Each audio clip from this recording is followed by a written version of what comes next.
Good afternoon सगळ्यांना. तर आज मी अशी रेसिपी तुमच्याबरोबर शेअर करणार आहे जी मला आणि माझ्या मुलीला प्रचंड आवडते. तर तुम्ही ओळखला असेलच. तर मी वडापावची रेसिपी तुमच्याबरोबर शेअर करणार आहे.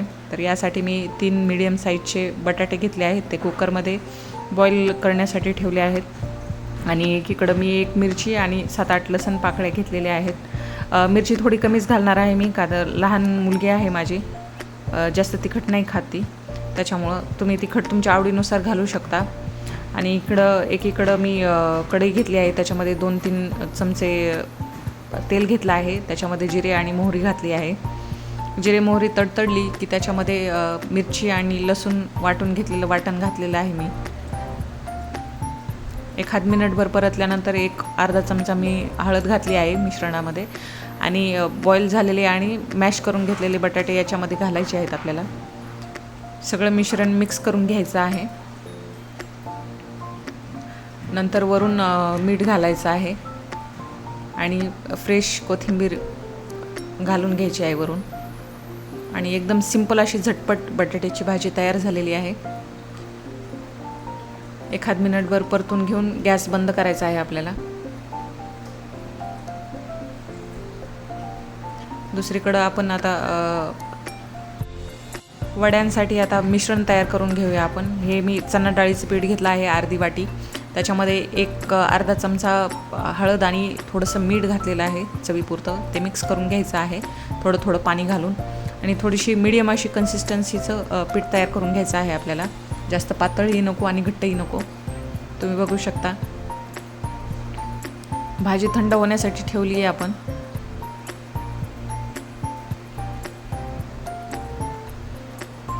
बॅटर तयार झालं की ते 10 मिनिट आपल्या रेस्टसाठी ठेवायचं आहे.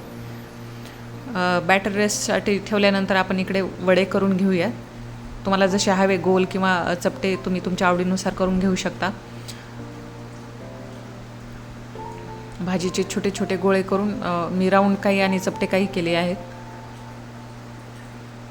कढई तापायला ठेवूयात आपण आणि त्याच्यामध्ये थोडंसं तेल गरम व्हायला ठेवूयात. पीठ चांगलं 10 मिनिट मी रेस्ट करू दिलं होतं. आणि आता आपण वडे तळून घेऊया. तेल चांगलं तळलं की याच्यामध्ये वडे सोडून घेऊ आपण. आणि हीट हाय टू मीडियम ठेवूया वडे तळताना. आणि खूप छान असे वडे तयार होतात, क्रिस्पी असे.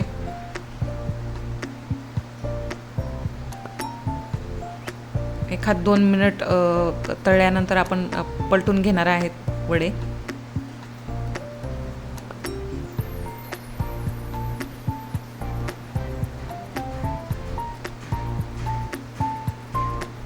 तुम्ही बघू शकता खूप सुरेख असे वडे तयार झालेले आहेत. तर आपण वडापाव तयार करूया. यासाठी मी थोडंसं लाल शेंगदाण्याची चटणी आणि वडा ठेवलेला आहे. आणि पहिला वडा मी मुलीसाठी बनवून दिलेला आहे. कशी वाटली रेसिपी कमेंट करून नक्की सांगा.